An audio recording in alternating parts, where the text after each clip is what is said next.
एक बार एक सेवा केंद्र में सुबह की जब मुरली होती है ना, तो जब मुरली खत्म हो रही होती है 8 बजे से 7 से 8 बजे मुरली होती है, तो 8 बजे जब मुरली खत्म होने वाली होती है तब एक बूढ़ी माता जी क्लास में आती थी, ठीक है, और मुरली खत्म होने के पहले चली जाती थी। आती एक तो लेट और जाती मुरली खत्म होने के पहले। और उनका एक नियम था कि जाते जाते वो जो भंडारा होता था ना, बॉक्स, शिव भोला भंडारा होता था ना, उसमें वो 1 रुपए का कॉइन जरूर डालती थी, पंग, आवाज जरूर आता था। और सबको पता चलता था कि ये माता जी ने भंडारे में डाला है। हर दिन एक तो लेट आना, ऊपर से क्लास के पहले जाना, और वो तो भाई बहनों ने वहां के जो निमित्त थे, एक भाई साहब थे, दीदी भी थे, उनको कहा कि ये माता जी को थोड़ा समझाओ कि एक तो लेट आती हैं और जल्दी जाती हैं, ऊपर से वो ठीक नहीं है।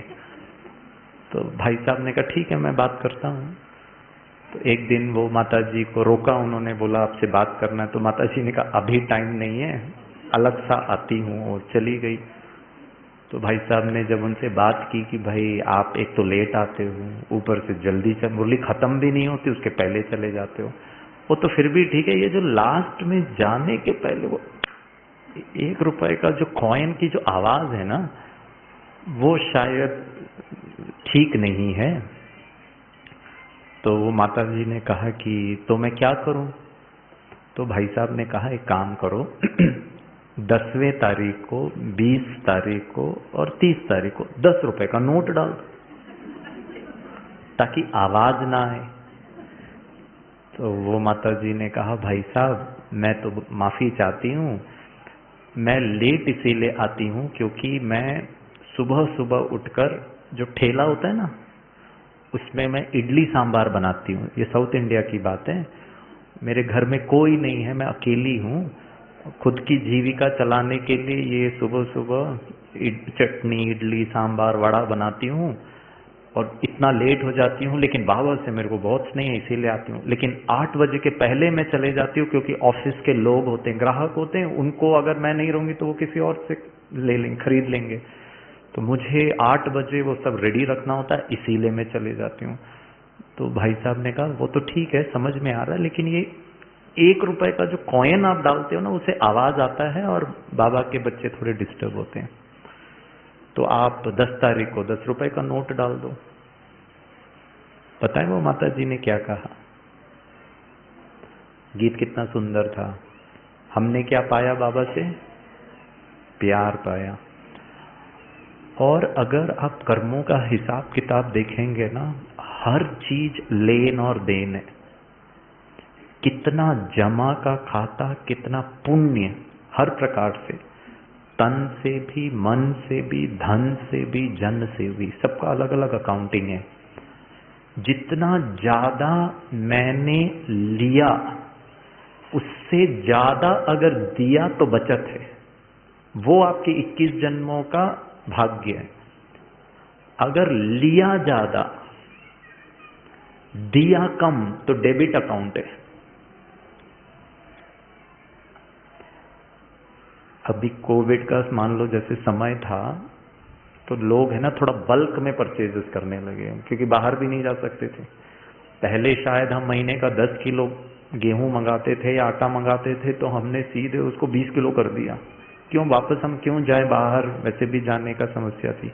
तो हमने ज्यादा चीजें खरीदा ताकि हम ज्यादा दिन तक उसको कंज्यूम कर सकें, फिर हमको खरीदना ना पड़े। 21 जन्म बैठ करके खाएंगे, ऐसे में नहीं, सोने के महल में। 21 जन्म वो सुख, वो मैं खाने वाला हूं। और अभी आपके पास ये संगम युग का छोटा सा समय है, कितना देना है। और वो देने का भाव भी ऐसा है, बाबा कहता है समय पर, जरूरत के समय पर आपका 1 रुपया पदम गुणा समान है। तो पता है वो माता जी ने क्या कहा? माता जी ने कहा, भाई जी गुरुवार का भोग मैं खाती हूं,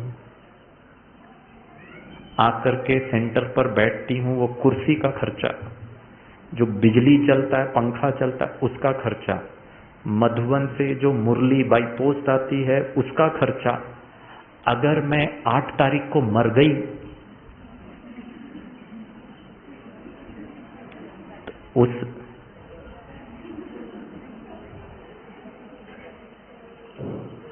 8 दिन का खाया, वो सर पर बोझा, वो कौन आप दोगे?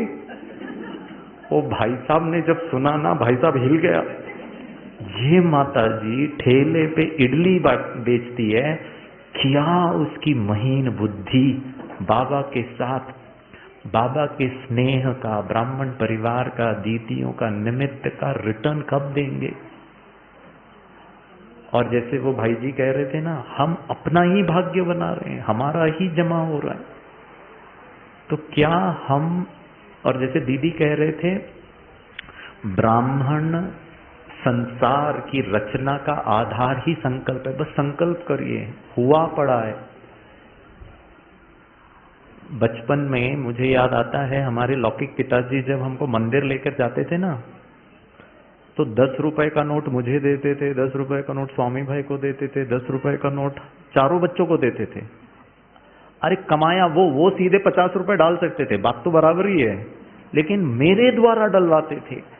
कौन कर रहा है उसका भाग्य। हमारे लौकिक पिताजी ये चाहते थे कि बच्चे का भाग्य बने, कमाया उन्होंने।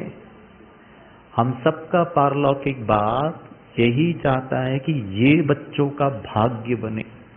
कल की डेट में, विनाश के टाइम पर दुनिया वाले बोलेंगे, इनको क्यों, हमको क्यों नहीं? तब बाबा उनको दिखाएगा, ये बच्चों ने कितना अपना पेट काट कर, कितना त्याग तपस्या कर कर ईश्वरीय कार्य के लिए।